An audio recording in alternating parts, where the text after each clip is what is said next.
Baik, Assalamualaikum warahmatullahi wabarakatuh. Selamat siang semuanya. Baik, pada kesempatan hari ini kita akan melanjutkan dari pembahasan materi yang sudah kita sampaikan gitu ya di pertemuan sebelumnya. Kalau di pertemuan sebelumnya kita sudah berbicara terkait mutu layanan yang ada di bagian rekam medis, mulai dari standar layanan yang ada di bagian rekam medis itu bagaimana, kemudian sampai terakhir kemarin adalah bagaimana sebenarnya siklus dari PDSA gitu ya, dan juga metode gitu ya, metode Fishbone yang bisa kita gunakan untuk menilai gitu ya, menilai sebuah layanan yang ada di bagian rekam medis itu sudah mempunyai mutu yang bagus atau belum. Nah, hari ini kita akan melanjutkan materi yang berkaitan gitu ya, yang berkaitan dengan akreditasi di fasilitas pelayanan kesehatan, karena saya yakin bahwa semua fasilitas pelayanan kesehatan khususnya adalah di bagian rekam medis itu harus terus untuk diawasi, kemudian dinilai, dilakukan asesmen gitu ya, untuk menjaga mutu dari baik itu dari layanan maupun mutu dari dari kelengkapan berkas rekam medisnya seorang pasien. Nah, sebenarnya akreditasi itu apa gitu ya? Akreditasi itu adalah, atau akreditasi rumah sakit itu adalah sebuah pengakuan gitu ya, sebuah pengakuan terhadap mutu layanan rumah sakit setelah dilakukan penilaian bahwa rumah sakit telah memenuhi standar akreditasi. Nah, tentunya ketika kita berbicara masalah penilaian di sini gitu ya, tentunya ada instrumen yang digunakan untuk menilai apakah mutu layanan yang ada di rumah sakit itu sudah baik atau belum. Tentunya ketika ada instrumen, tentunya ada orang ya, ataupun ada pihak-pihak yang melakukan penilaian tersebut. Nah, dalam hal ini kalau di fasilitas pelayanan kesehatan ada namanya adalah surveyor. Ya, surveyor ini adalah orang yang memang ditugaskan untuk melihat, kemudian menilai dan juga melakukan asesmen di sebuah fasilitas pelayanan kesehatan untuk menilai mutu layanan rekam medis yang ada di sebuah rumah sakit atau fasilitas pelayanan kesehatan. Nah, tentunya ketika di situ ada instrumen, kemudian itu ada pihak ataupun ada orang yang melakukan penilaian, tentunya ada sebuah wadah ya, ada sebuah wadah yang memang menaungi mereka. Nah, wadah ini namanya adalah sebuah lembaga, sebuah komisi ya, komisi akreditasi. Kalau misalnya rumah sakit di sini adalah komisi akreditasi rumah sakit atau KARS. Nah, KARS itu sendiri itu adalah sebuah lembaga independen ya. Lembaga independen di sini adalah lembaga yang memang dibentuk oleh pemerintah, akan tetapi di dalam pelaksanaannya mereka tidak bisa diintervensi ya, tidak bisa dilakukan intervensi oleh semua pihak, baik itu yang membuatnya atau dalam hal ini adalah pemerintah ataupun pihak-pihak yang lain. Jadi ibaratnya di sini lembaga independen ini adlah sifatnya netral ya. Jadi ketika melakukan penilaian itu adalah apa adanya sesuai dengan yang ada di lapangan, tanpa adanya intervensi ya, dari pihak-pihak manapun.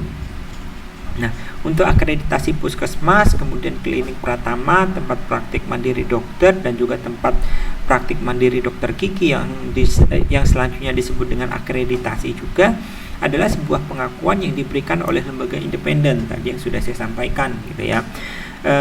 Independen penyelenggaraan akreditasi yang ditetapkan oleh menteri setelah memenuhi standar akreditasi gitu ya. Jadi sebenarnya sama gitu ya, akreditasi rumah sakit ataupun akreditasi puskesmas ya, sama-sama dilakukan yang namanya asesmen, dilakukan oleh surveyor juga, dan pada akhirnya nanti akan mendapatkan sebuah pengakuan ya, gitu. Ini adalah tujuan dari akreditasi ya. Tujuan dari akreditasi itu adalah meningkatkan mutu layanan rumah sakit dan juga melindungi keselamatan pasien rumah sakit. Memang ketika kita berbicara mutu ya, kalau kita berbicara mutu itu dibagi menjadi dua, ada mutu layanan dan juga ada mutu dari keselamatan pasien gitu ya. Nah, untuk bagian rekam medis ini juga gitu ya, baik mutu layanan maupun mutu dari keselamatan pasien itu memang harus diperhatikan, karena ketika sebuah berkas rekam medis itu nggak lengkap gitu ya, itu bisa mempengaruhi dari layanan yang diberikan kepada rumah sakit, ataupun apabila berkas rekam medisnya nggak lengkap, itu nanti bisa membahayakan keselamatan dari seorang pasien. Jadi sebuah rekam medisnya seorang pasien memang kita harus memperhatikan dari aspek mutu, dan juga dalam hal ini adalah mutu layanan ataupun mutu dari kelengkapan berkas rekam medis itu sendiri. Kemudian yang nomor 2 adalah meningkatkan perlindungan dari masyarakat, sumber daya manusia di rumah sakit, dan juga rumah sakit sebagai institusi. Nah, ini adalah nanti masih berkaitan dengan mutu dari keselamatan pasien, karena mutu dari keselamatan pasien ini akan sangat mempengaruhi untuk meningkatkan pelindungan dari fasilitas pelayanan kesehatan, untuk melindungi baik itu kesehatan maupun keselamatan pasien itu sendiri. Mendukung program pemerintah di bidang kesehatan. Memang pemerintah itu sendiri sudah membuat sebuah aturan untuk mendorong ataupun meminta semua fasilitas pelayanan kesehatan yang membuka layanan kepada masyarakat gitu ya, untuk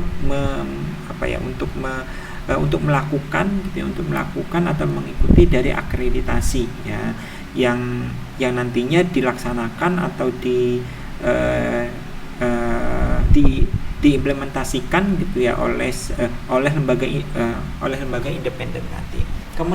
Kemudian meningkatkan profesionalisme rumah sakit Indonesia di mata internasional, karena akreditasi ini juga akan melihat secara keseluruhan mulai dari awal sampai akhir, sebenarnya bagaimana mutu dari layanan rekam medis yang ada di sebuah fasilitas pelayanan kesehatan gitu ya. Ya tentunya ketika kita berbicara mutu gitu ya, itu nanti kita akan selalu bersinggungan yang namanya dengan profesionalisme bekerja. Nah, seperti itu. Nah, ini adalah dari segi aspek kelulusan gitu ya. Kelulusan apabila sebuah fasilitas pelayanan kesehatan itu sudah mengikuti atau sudah diasesmen oleh seorang surveyor gitu ya. Nanti ya dari surveyor itu nanti akan memberikan sebuah penilaian gitu ya, yang nantinya penilaian itu nanti akan dikirimkan kepada lembaga independen tadi, dan nanti akan ditentukan untuk kelulusan dari sebuah fasilitas pelayanan kesehatan. Nah, bagaimana kriteria dan juga tingkatannya? Nah, yang pertama adalah tingkat dasar. Ya, di mana tingkat dasar ini untuk 4 bab ya. 4 bab itu digolongkan sebagai mayor ya, di mana nilai minimumnya setiap bab itu harus 80%.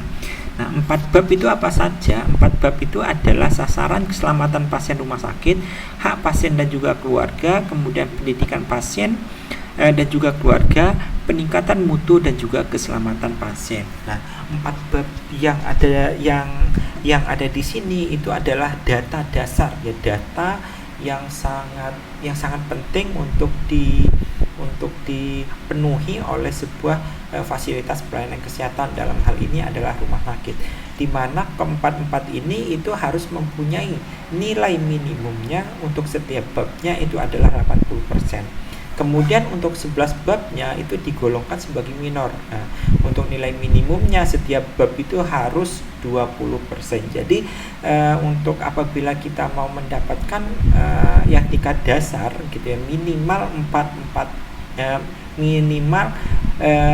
bab ini yang masuk di dalam kategori mayor itu harus mendapatkan nilai minimumnya itu adalah 80%. Untuk yang 11 bab sisanya itu adalah 20%.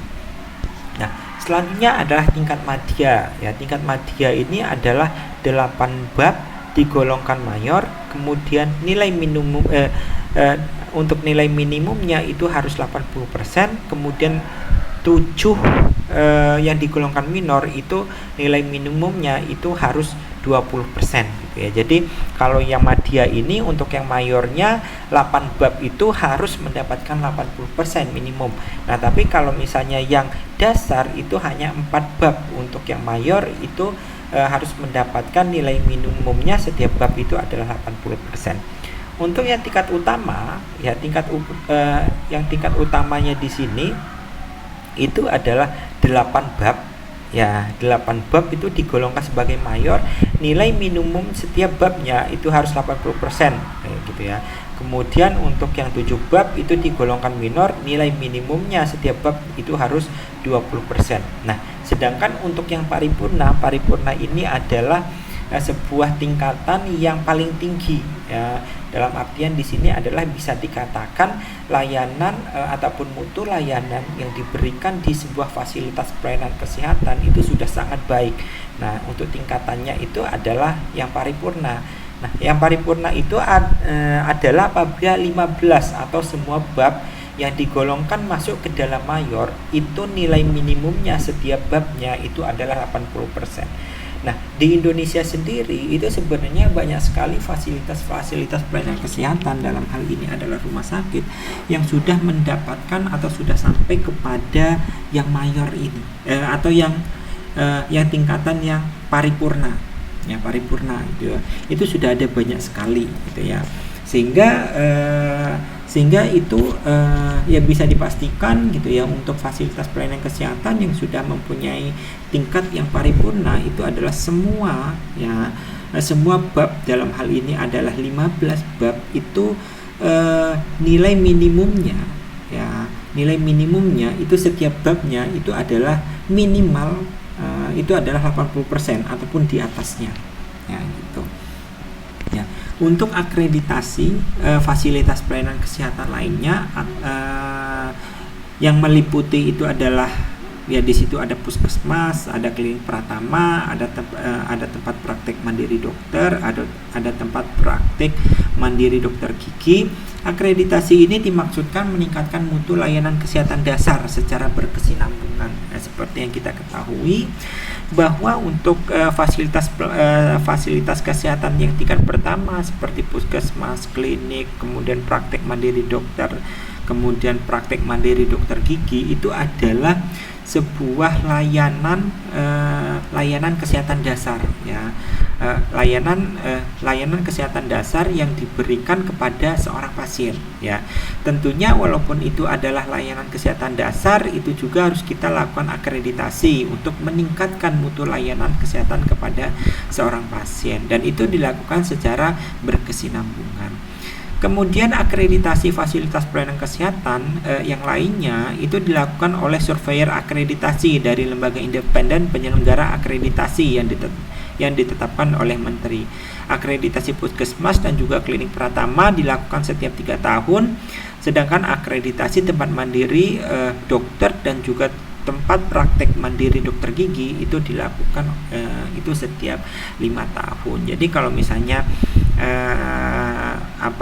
bekerja di puskesmas ataupun di klinik pratama memang harus mengikuti akreditasi itu adalah setiap 3 tahun sekali. Sedangkan kalau misalnya di praktek mandiri dokter ataupun praktek mandiri dokter gigi itu adalah setiap 5 tahun gitu ya.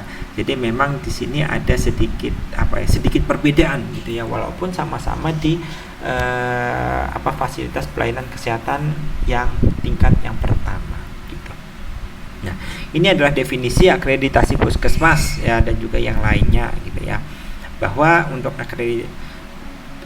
akreditasi puskesmas, klinik pratama, kemudian praktik mandiri dokter dan juga praktik mandiri dokter gigi yang selanjutnya disebut dengan akreditasi adalah pengakuan yang diberikan oleh lembaga independen penyelenggara akreditasi yang ditetapkan oleh Menteri setelah memenuhi standar akreditasi yang sudah saya sampaikan di awal tadi. Nah, ini adalah tujuan dari akreditasi puskesmas gitu ya. Yang pertama adalah meningkatkan mutu layanan dan juga keselamatan pasien. Ini masih sama gitu ya, bahwa kita harus tetap selalu menjaga gitu ya mutu dari layanan yang diberikan, khususnya adalah di bagian rekam medis, baik itu dari mutu layanan rekam medis maupun dari mutu keselamatan pasien itu sendiri. Kemudian meningkatkan pelindungan bagi sumber daya manusia, kesehatan masyarakat dan juga lingkungannya. Nah, di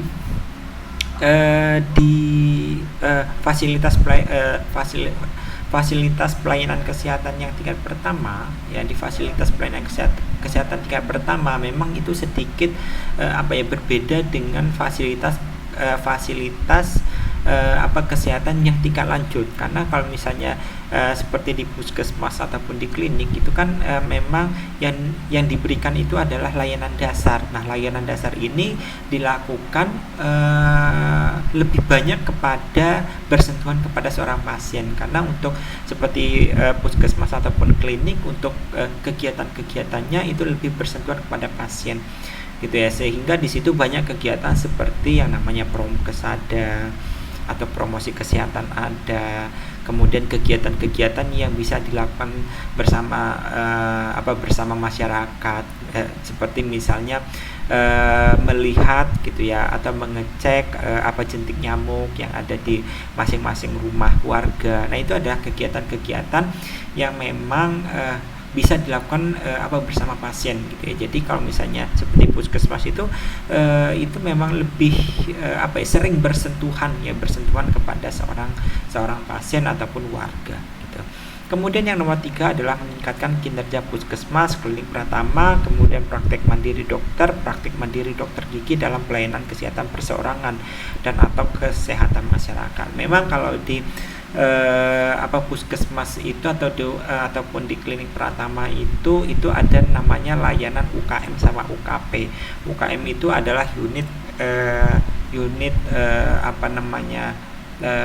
kesehatan untuk yang perorangan, sedangkan yang UKM itu adalah unit kesehatan untuk masyarakat.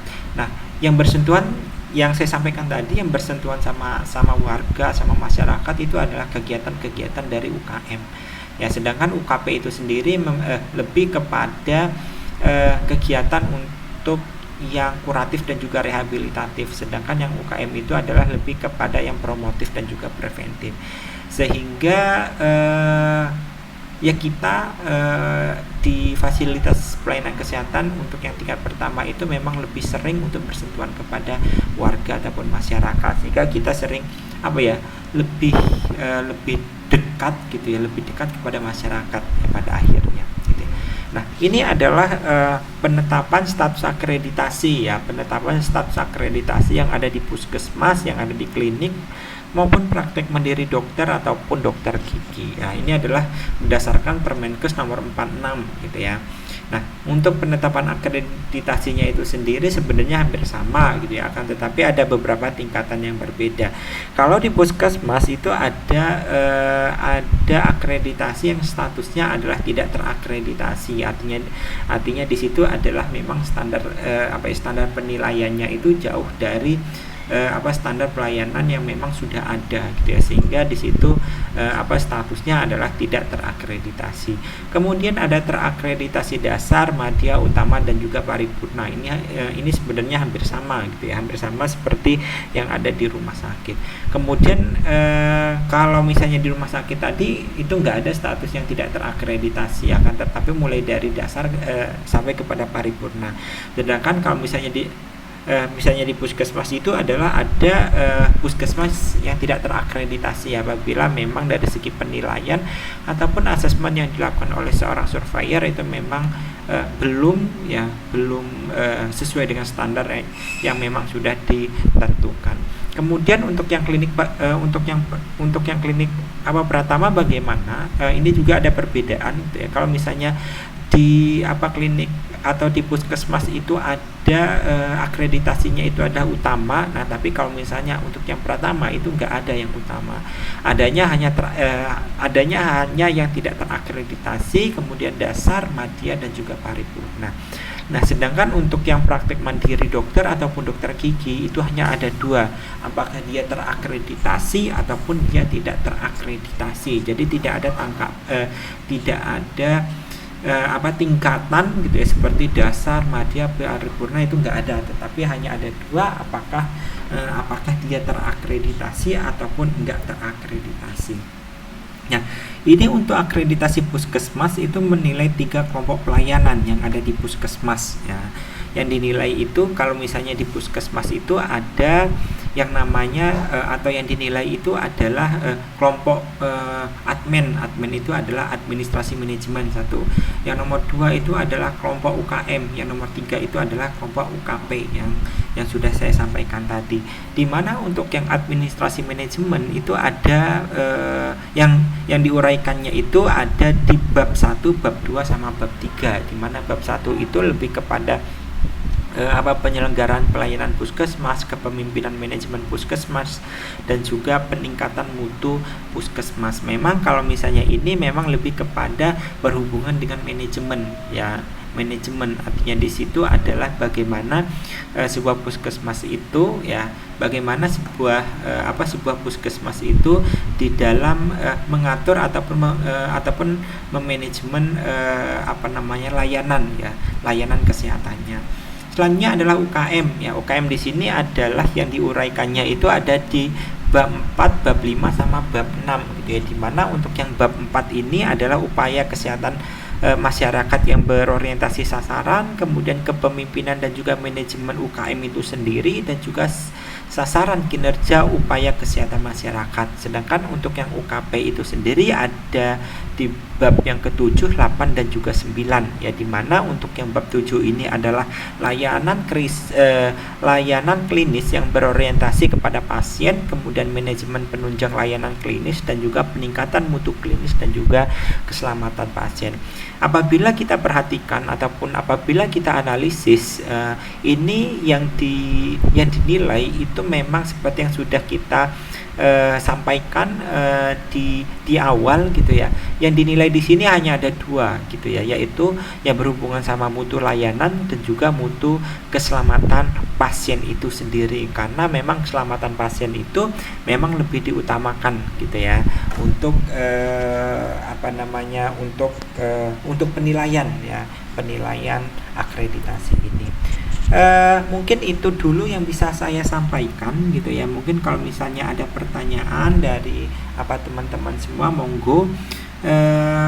Mungkin itu sedikit pengantar gitu ya, pengantar dari akreditasi rumah sakit dan juga fasilitas pelayanan kesehatan lainnya untuk hari ini. Mungkin kalau misalnya ada pertanyaan dari teman-teman, monggo, atau ada yang belum paham, monggo disampaikan untuk nanti kita membuka ruang diskusi. Mungkin itu yang bisa saya sampaikan gitu ya. Lebih kurangnya saya mohon maaf. Wassalamualaikum warahmatullahi wabarakatuh.